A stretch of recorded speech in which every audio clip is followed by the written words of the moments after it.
I mean, everyone talks about many years of knowing Dimitri, and I mean, despite my age, I don't know Dimitri for that long, and I probably know him for only 10 years.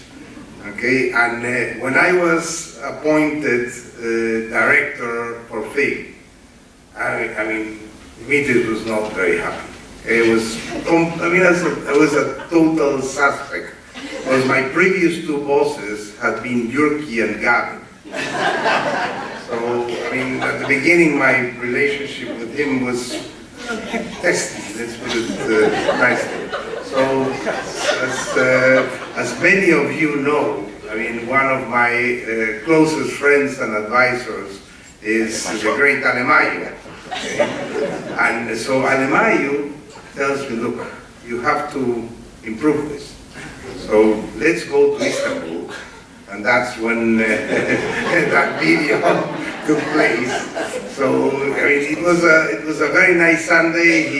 He took us. He said, "Let's go." We met. We took this little boat. We went from Europe to Asia, and of course, I mean, a wonderful restaurant on one side, fish from the Black Sea, on the other side, fish from the Mediterranean. We had to choose, and it was a lovely afternoon. I must say that I mean, it worked. And, now, I tried the same later on, and I went and I paid him a visit with Gavin. Didn't work. So then, well, you know, the trick is Alemayo, so in case you want to try that. Okay. Now, the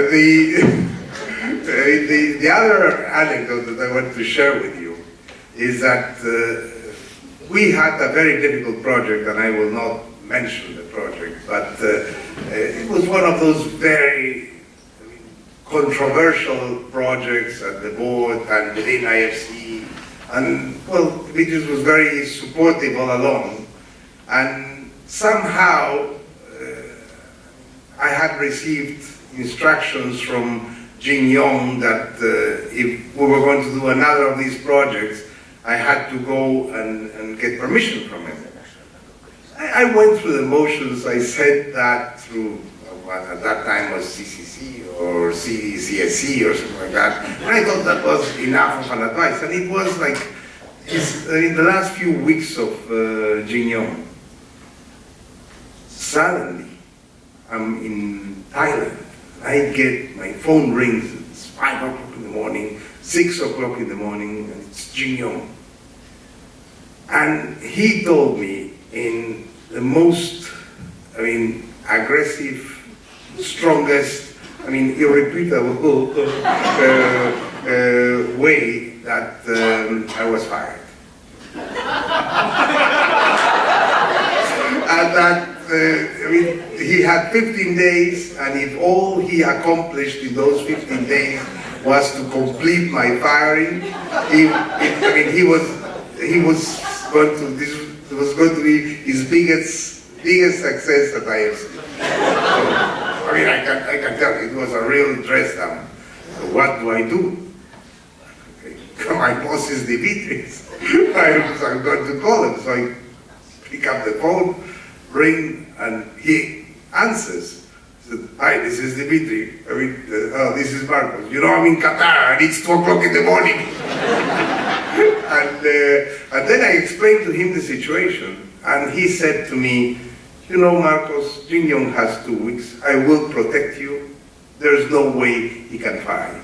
And I can tell you, that was a real watershed moment for me, because I can tell you, the moment I called him, I don't know where my soul was, and he gave it back to me. So I'm really grateful for that support that day. It was one of the most difficult moments for me in IFC.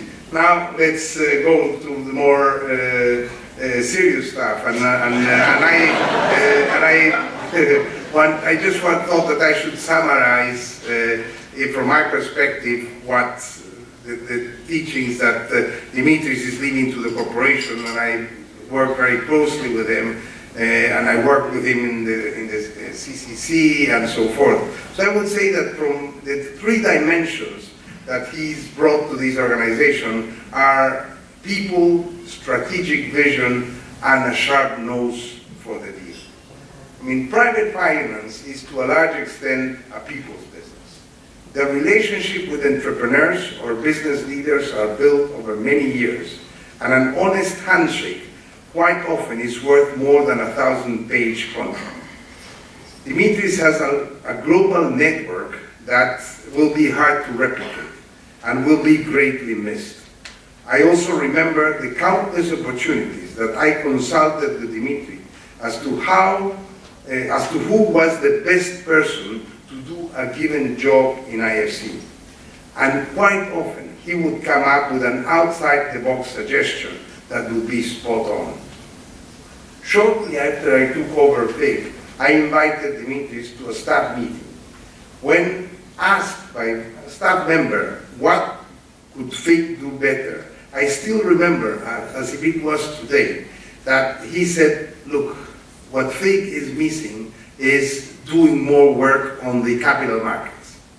This turned out to be a masterful advice, and this was in fact carried out by Natalie Luat, and under her leadership, we reorganized the capital markets unit. We hired people, and today, I mean, it represents 15–20% of FIG's business, and it really made a huge difference. Now, no one will argue the influence that Dimitris has had in the construction of IFC's investment portfolio. He has had a privileged analytical mind built over many years of experience at IFC. He would make very few mistakes as to the additionality and the development impact or lack of in every transaction, but would be very pragmatic to find a way of doing a deal if he saw that the profitability of the deal would contribute to IFC's sustainability. Those of us that are staying should honor Dimitris' contribution by trying to emulate this very key value that we are losing now. Dimitris, as this chapter of your distinguished career comes to an end, I can say that you can leave very proud of your legacy and with the certainty that you will always be remembered of one of IFC's great VPs. I wish you all the success in whatever you decide to do next professionally, and even greater success in enjoying life. And thank you very much.